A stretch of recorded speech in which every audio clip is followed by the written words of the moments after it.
I am still dealing with a conflict involving my ex-girlfriend, Jane, who cheated on me after we had been dating for 5 years.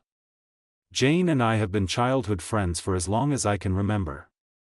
I never thought she would cheat on me or be the type of person to do so. I thought we had a great relationship, with the normal ups and downs like any other couple. About a year ago, I was contacted by a girl named Sam through social media. I don't usually respond to messages from people I don't know, but Sam's message said Jane was cheating on me. Somehow, she knew about Jane, so I asked her to provide proof. Sam sent me screenshots of text messages between Jane and her friend, Kevin, 28M, including explicit messages and discussions about sex. The most shocking thing was a message from Jane saying she was pregnant. At the time, Jane and I were talking about having a baby and had been intimate using protection. I was furious. Sam also sent me a video of Kevin drunkenly admitting he had slept with Jane without protection. Sam explained she had gotten hold of Kevin's phone while he was out and it was left unlocked. She felt I should know because she didn't want me to have false hopes about being the father of Jane's baby. I thanked her and saved all the evidence. Jane was visiting her mother, so I packed her things. When she came home looking happy and jittery, she told me she was pregnant and hugged me. I played along and suggested we go out to celebrate. Instead, I drove her to her mother's place. Jane was confused, but I told her I knew about the cheating. She looked shocked and tried to deny it until I showed her the screenshots from Sam. Jane broke down and confessed. She said she had been seeing Kevin behind my back for the last 2 years and admitted they hadn't used protection. I told Jane we were done and that she should never contact me again. She begged for another chance, even offering to have an abortion if it meant staying with me. I was shocked and told her that whatever she decided wouldn't undo the damage. I involved Jane's mother, showed her the evidence, and Jane finally got out of my car. I drove off without looking back. After that, I broke down. I couldn't eat or sleep properly for months. It's been almost a year now, and while I've nearly recovered, the scars are still there. 2 weeks ago, Jane messaged me, wanting to get back together. I said no and blocked her. A few days later, Jane showed up at my door, looking like a mess. She begged me to help her because Kevin had ghosted her soon after she gave birth. And her parents kicked her out. Jane said cheating on me was her biggest mistake and that she didn't like being a single mom. She asked if I would take care of her kid as if it were my own. I told her to leave and that her problems were not my responsibility. I reminded her that Kevin was the guy she left me for and that all my love and respect for her died when I found out about the cheating.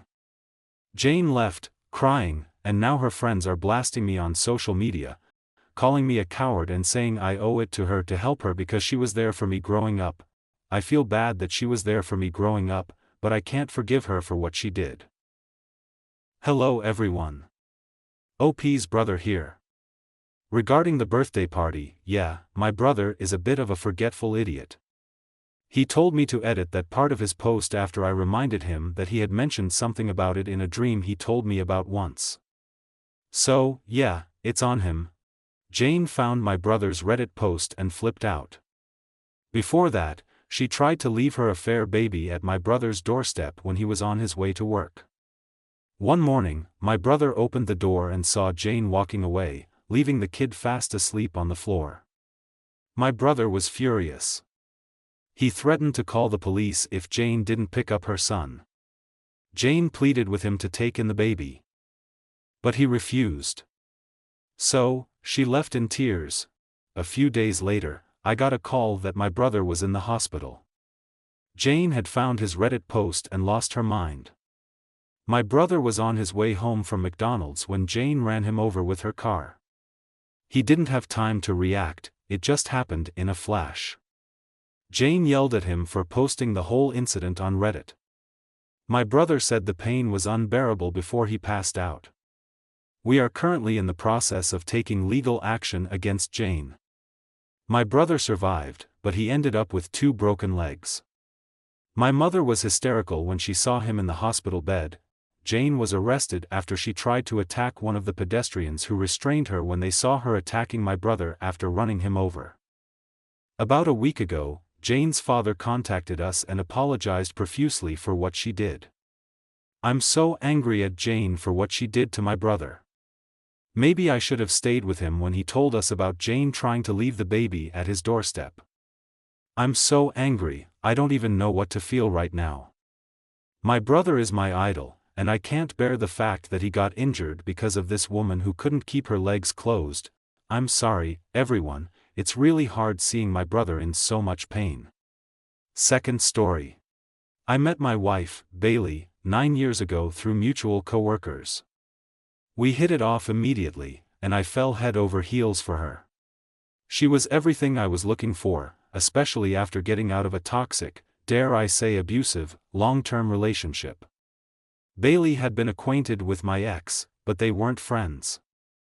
I had blocked my ex on everything and had no contact with her since breaking up. Bailey and I got married right after the pandemic, bought our first house, and started trying to conceive. It was difficult because Bailey has PCOS, but last year she gave birth to our first daughter. Being a dad has been a dream come true. I finally had my happy life with my perfect wife. Until last Monday. My laptop's battery died, so I used Bailey's work tablet to check some tax stuff. She wasn't home, it was just me and the baby. We've always been open about using each other's devices because we had nothing to hide. At least, that's what I thought. When I opened the internet, I noticed an incognito tab. Never in a million years did I expect to discover what I did. My wife had a secret Google account with a photo album called XX. Curious, I clicked on it. Did I find evidence of an affair? Nudes? Nope. In this Google album were over 300 photos, 348, actually, of my ex. The woman who tormented me and made me feel worthless. The album started around the time Bailey and I began dating and was updated as recently as 2 weeks ago.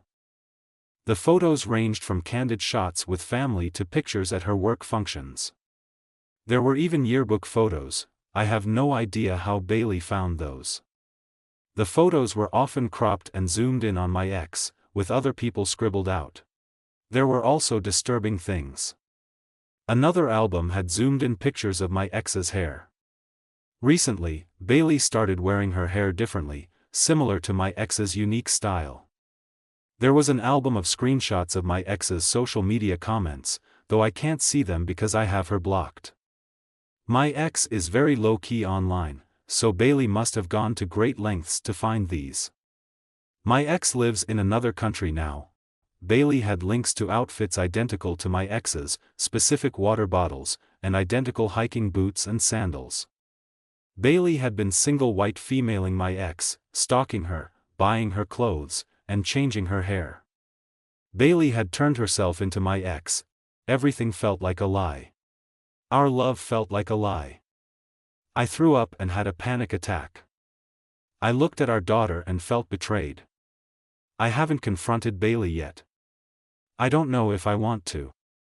I want to run away with our daughter. I want to print out all her pictures, leave them on the table, and disappear. I don't know what to do. I just want to throw up. The next day, when I had calmed down, I called several social workers and therapists, planning to confront Bailey there. Unfortunately, the only places that take our insurance didn't have openings for a couple of weeks. Despite everything, I've known my wife for nearly a decade and didn't think she'd be a danger to me. We took our baby to grandma's and went for a walk. I didn't beat around the bush and told her I found the folder. Her face got red, she froze, but tried to play dumb at first. I was persistent, and she started crying and begged me not to leave her. Here's what I uncovered. Bailey first started looking up my ex out of curiosity, to keep tabs, I guess.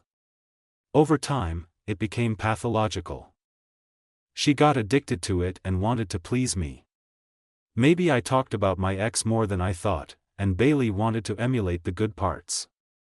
She said she doesn't know who she is and latched onto my ex's image because she had me first. finding information about my ex became a game. She searched for clothing and objects by looking up things like blue water bottle green stripe until she found the exact one. Bailey found my ex's new Facebook under a different name by searching up a family member. She made fake social media accounts and added enough mutual friends to see my ex's posts until her private Instagram accepted her. She weaseled her way into my ex's exercise Facebook group, where the videos were posted. She even searched her school on a yearbook website to find yearbook pictures. Over time, she collected the images and got excited to find something new. The folder had originally been called Hex the X, in case I discovered it. She was going to claim she saved the pictures to put a hex on her. When she made a burner Google account, she deleted the old folder and named the new one XX. Then she got sloppy, and that's when I happened to open the work tablet. We took a break. It was a while before we made it to couples counseling. Bailey and I also began seeing separate therapists. She hasn't had an assessment with a psychiatrist yet, but it's on the list. She promised to stop and deleted the album in front of me. Slowly, certain clothing items began to disappear from the closet. I still don't entirely trust her, which is something I need to work on. I'm afraid she has another secret account somewhere, like a backup. The physical mimicking is stopping, though, including the hair change. We're still not okay. I want us to be okay, and it's okay if that takes time. If we end up not being okay, that's something I have to deal with. I know my wife is incredibly insecure, probably mentally ill, and misled. I don't really want to walk away from that. Third story. I'm a 32-year-old man, and I've been married to my 28-year-old wife for 3 years. Recently, I discovered that she went for a couples massage with her 29-year-old male colleague during a work trip and didn't tell me about it. This all happened on a work trip. I clearly remember that she never mentioned getting a massage, let alone a couples massage. I only found out a week later when the spa FedExed her anklet that she had left behind. When I brought it up, she came clean, but she thinks I'm making a big deal out of it and insists that she told me about getting a massage, just not a couples massage. Apparently, the spa was almost full and had only one empty slot. So they decided to go in together. This is so out of character for her. She's always been quite prim and proper, and she's definitely not friendly with this guy. I'd be mad even if she was friends with him. They barely speak to each other at work parties, and he's always been cold to me. We have an amazing marriage, and she's my best friend. She swears that nothing else happened, but I'm unable to let it go. She's upset with me for not trusting her. My friend and I did some digging, and things don't look good. He called the spa, pretending to be the colleague, saying he had lost his watch and was retracing his steps. The manager said they only found her anklet. We also found out that the room had a private shower and both therapists left right after the massage and didn't return until much later. My wife told me there was no private shower and that she went back to her room for a shower. The spa manager said she would check the CCTV footage to see if the colleague was wearing his watch when he left but never called back. I'm worried she might have spoken to my wife because my wife was love-bombing me all morning, but turned passive-aggressive when she got back from work. Out of the blue, her girl gang showed up for drinks. We host parties often, but never on a weekday, and my wife never mentioned inviting them over. I don't know if it was a setup, but her 2 single friends cleverly steered the conversation towards marriage, saying they envy what we have and that we're the ideal couple. Then her guy friend showed up. I don't like him, and we've always been formal, but he acted like we're best buds. I felt cornered and wanted to call my friend over, but my wife didn't want to mix our friends. I got pissed, and she said she doesn't like the way he looks at her, which is BS, he's an amazing guy with a wonderful girlfriend. Her friend said, "Stop complaining. You're hot, so guys will check you out, and you're so lucky to be married to him, he doesn't get jealous." I faked a work call and was about to leave when her guy friend, sloshed at this point, asked me for tips on how to get a girl who's way out of your league. I acted distracted by the call and left. What do you think is going on? Has she told them something? How do I find out? I went through her iCloud, and it's clean, but her credit card shows she paid for the massage and left a huge tip. It was scheduled 2 days in advance. They were there for a week with 4 other colleagues, and 3 flew back on the 4th day.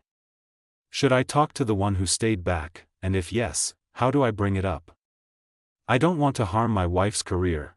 My friend spoke to his lawyer friend, who said everything we have now is conjecture. My friend wants me to give her the benefit of the doubt and only confront her if we have solid proof. He even offered to fly down to the spa to see if she went back to her room for a shower. I'm not comfortable talking to a PI. It's humiliating to discuss this when you're not anonymous. Is there another way to get solid proof, not necessarily for legal reasons, but for me to get finality and move on? I haven't slept in days. I'm not thinking about divorce yet, but for those who asked, we have a lot of shared assets. She makes a lot of money, but I make significantly more and have always been happy to take care of everything. We didn't get a prenup. Not sure how this will affect me if we separate. My friend suggested I be nice to her colleague and see if I can get some info out of him. 4th story. This morning, I was helping my boyfriend get ready for work. He asked me to grab his toothbrush and toothpaste from his toiletry bag. He has one of those electric toothbrushes with the detachable head, and I couldn't find the head. So I opened another pocket to look for it and found condoms. A lot of them. He got this toiletry bag for Christmas before he left on a 3-month trip to visit family in Europe. He acted surprised, like he didn't know they were in there, and took them out immediately. He claimed he didn't even know that pocket existed. I'd give him the benefit of the doubt, but at some point, these condoms were packed in his bag over the past 6 months. We've been together for 2 years. The worst part is they're latex condoms. I'm allergic to latex. We only use non-latex condoms in addition to my birth control. Am I overreacting for feeling suspicious about this? I feel like I'm going crazy. I'm messaging my therapist to figure out the best path forward. I was there at Christmas when he got the bag. It was at his best friend's family house, so part of me hopes his best friend put them in there without knowing I'm allergic to latex. We haven't been intimate much lately, maybe once in the past 2 months. I've been really scared that he's not attracted to me anymore because that's what most people say when someone's sex drive changes drastically. He asked to move in with me when he came back from his trip, and I said yes, so now I feel really trapped. What if he's been cheating this whole time he's been living with me? He shares his location, but that doesn't mean much. I'm on Reddit all the time, and I've seen the stories of how people cheat even when sharing their location. I wish I hadn't seen anything, and I don't know if he can say anything to make me feel more secure. Some people said I shouldn't have asked so I could snoop and find out for sure, but I don't want to snoop through my partner's belongings to find proof of them cheating. A relationship without trust is dead.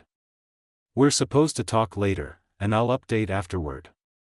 Everyone seems sure he's cheating, and I really hope he's not because I don't think I'll be able to handle it if he is. I'm already struggling with my mental health. I'm in therapy because I have CPTSD. I survived attempted murder by my biological father, sexual assault, and abuse. My diagnosis is something I will have to live with for the rest of my life. I don't want it to ruin my life and relationships with those I love. I'm not the one turning down sex. I've been the one trying to initiate. I messaged my therapist because I have a tendency to push people away to protect myself due to my history with abuse. My therapist warned me at the start of this relationship about self-sabotage and reading too much into things. I texted her because I wasn't sure if I was overreacting since, like any other human, I need advice sometimes. Last night, I finally talked to my boyfriend. I wanted to have a deep conversation about what I found, but I had to wait until he got home from work. I texted my therapist because I felt like I was starting to spiral and posted on Reddit while waiting for her response. Looking back, posting might have been a mistake. Most comments were supportive, but only my therapist has the full picture. I should have waited for her response instead of posting online. The huge number of comments was overwhelming. However, posting helped me feel more confident that something was wrong, which made me more assertive when we talked. He never said I was overreacting, but his relaxed response made me feel that way. I also appreciate the advice to have a conversation with him. The second conversation went better. I didn't accuse him of anything. I just said that finding non-latex condoms, along with the lack of intimacy, made me feel confused and upset. I asked where the condoms came from. His older brother gave them to him while he was in Europe.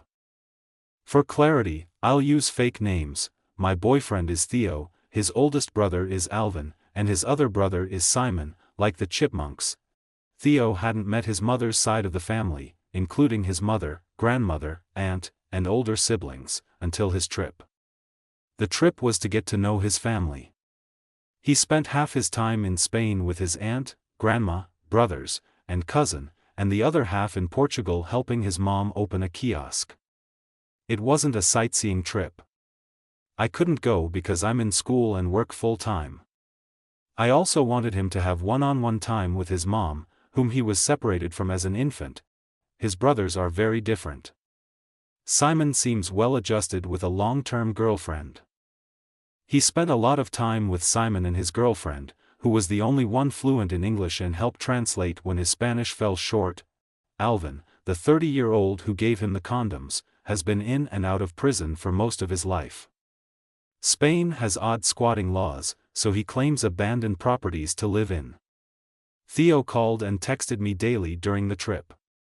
He told me about Alvin catcalling girls and trying to get Theo and Simon to go to an orgy despite both having girlfriends. Theo was clear about having a girlfriend. He carries a picture of me in his wallet, and his aunt said he talked about me a lot. Despite this, Alvin pushed him to have fun with other women. During one of these conversations, Alvin gave Theo a bunch of condoms to cheat on me.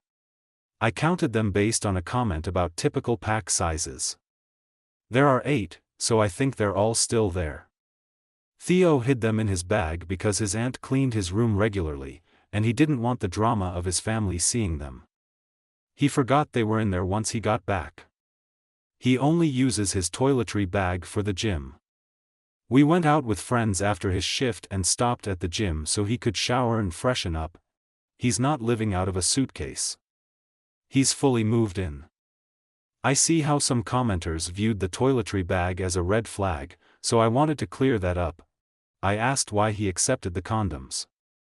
He said he had no intention of using them and accepted them to get Alvin to leave him alone. Theo didn't say goodbye to him when he left and tried to spend as little time with Alvin as possible. Simon, who grew up with Alvin, also avoided him. Alvin isn't a good person, so the family avoids him when possible. So, my boyfriend didn't cheat on me. The condoms came from his older brother. I believe him. He was straightforward with his answers and was more concerned with my well-being when he came home and saw how upset I was. He wasn't defensive and listened without interrupting. He told me he loves me and has no desire to cheat. He works 2 jobs, shares his location, and is usually home if he's not at work or the gym. If he has spare time, he spends it with me or our mutual friends. He does have work friends, but he invites me to join when they go out or play Overwatch after work. I love him, I believe him, and I'm moving past this. I won't ignore any additional red flags, though. I'm young and have my whole life ahead of me. If things get worse, I know I'll be okay by myself. I love him and want him in my life, but my happiness doesn't depend on his presence. I have a therapy session tomorrow and have had a lot of time to think. What made me spiral the most was the fear that if he cheated, I'd be living with a stranger. I've built so much trust in him. If he was capable of cheating, he could be capable of other hurtful things. That thought scared me. the flood of comments convinced he was terrible didn't help. I felt like I had no idea how he'd react if it were true, and I was very scared. As soon as he came home, I felt silly for feeling that way. He's nothing like my ex. He's never given me a reason to be afraid. Theo's trip was a disaster from the start. He called me every day to vent, and most nights, he fell asleep on the phone with me. He wasn't going out or partying. Instead, he spent half the trip with his estranged mother and her abusive, racist boyfriend. This man accused Theo of stealing and said horrible things about how he couldn't believe Theo would be with a black woman like me. I had to calm Theo down over the phone, trying to keep him safe because he had no way of getting home if his mom's boyfriend kicked him out. He had already been abandoned in a random town in Portugal for a day and a half by them. So, I'm not surprised the condom slipped his mind. If Theo hadn't kept constant communication with me, I'd be more suspicious. If he hadn't shared all the crazy things his brother did during the trip, I'd be more suspicious. If he had gotten defensive, I'd be suspicious. But he didn't lie. He didn't know the condoms were there. His bag has 1,000,000 pockets, and he only uses one. The pockets seemed empty from the outside. He forgot he stashed them there. People think I'm naive and spineless, but I'm not. I'm hypervigilant about red flags due to my past. I don't like being vulnerable or depending on others. I mentioned Theo and never yelling or cussing because I've never seen him get angry. The most upset I've seen him was when he defended me in Europe. He's the most calm and stoic person I've ever met. I love that about him. I love him. I trust him. His last serious relationship ended when he caught his ex cheating. She had mental health issues and tried to walk into traffic after being caught. It sounds far-fetched, but I know it's true. His best friend's mom, who is like a mom to him, told me she was glad he found someone who makes him happy after everything he went through. I don't think he would cheat on me after that. Theo is a good person. He can be a support system for me. I just hesitated to let him because I didn't want him to feel burdened like he did with his ex. That's not healthy, though. I'm trying to trust people when they say they want to be there for me, and that includes him. We met at school. He sat behind me in class, so he couldn't see me. When I asked him what attracted him to me, he said it was because I was well-spoken.